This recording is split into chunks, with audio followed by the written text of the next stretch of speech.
My name is Vina. I'm Joselyn. Hi, I'm Emery. And I'm Dylan. This is our play on the cult of Dionysus in classical Greece. Now you may be asking yourself, what's so interesting about this cult? Here to tell you how the cult of Dionysus transformed its ritual observances from a crazed force to a domestic practice when it came to the veneration of Dionysus in classical Greece. Wait, before we answer the question, we have to know our context first. In the beginning, and I mean the late 3rd millennium BCE, the Minoan society rose on the island of Crete. From 2000 to 1450 BCE, they built a series of castles and composed a written script called Linear A to keep commercial record. It became the center of Mediterranean trade.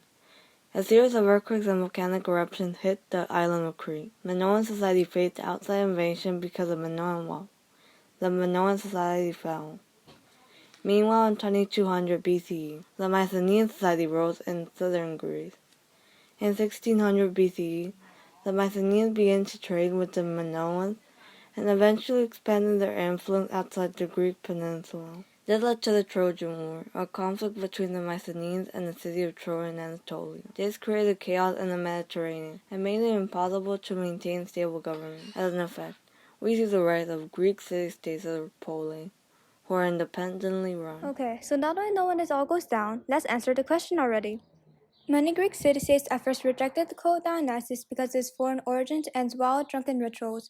When the cult first arrived in Rome, worshippers held their celebrations in secret. They drank wine into the woods and had wild drunken rituals. They were wild and frantic and went through phases of rejection from Greek states and overcame resistance and gained followers throughout the time period. It is even shown in their art. Depictions that are seen are usually unnatural and broken, almost always in a state of near collapse. Even images of Dionysus were wild. He was seen as old, such as in the relief of Dionysus' precision with statue. Theater was another form of devotion to Dionysus, and was often followed by drunk parades. These plays were used to show their devotion to Dionysus and included some of the greatest poets, performers, and singers. Ceremonies for Dionysus were often theater because the performances were seen as sacred and acts of worship.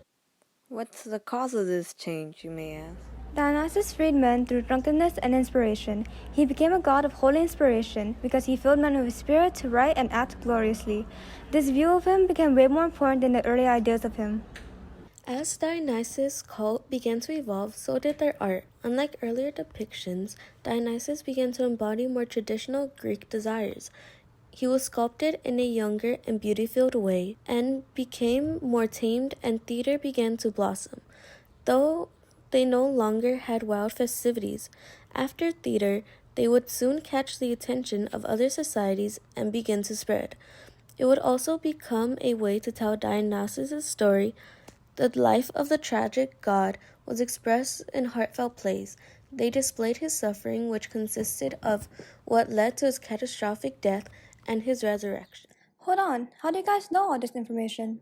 Well, we had to do some research. Hi, I'm Edith Hamilton, an American educator who wrote a book on Greek mythology called Mythology in 1942. Something tells me I shouldn't trust you. Why not? Well, I doubt your historical context. You are clearly a secondary source since you actually didn't live in the classical period, so there is a chance that your work isn't even historically accurate.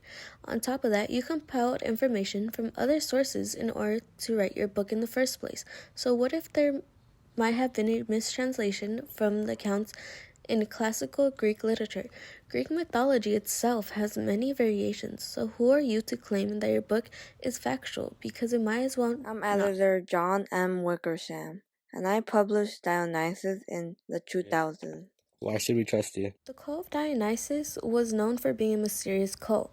Most of your information was based on myths, which can easily be fabricated. Your sources may also be unreliable, because there is no way to make sure they are historically accurate. Hey, I'm Alana Kuntz. I am a student of Wisconsin, Milwaukee, graduating with a art history degree and certificate of ancient Mediterranean studies. I published the art and artifacts associated with the cult of Dionysus in 2013. Though you seem reliable, how can we ensure your sources for the article aren't outdated? Older sources and artifacts are often used. More studies draw more advanced answers. I use both older and newer sources readers are getting both first and second-hand evidence. The cult of Dionysus still impacts today's society through its advancements in theater.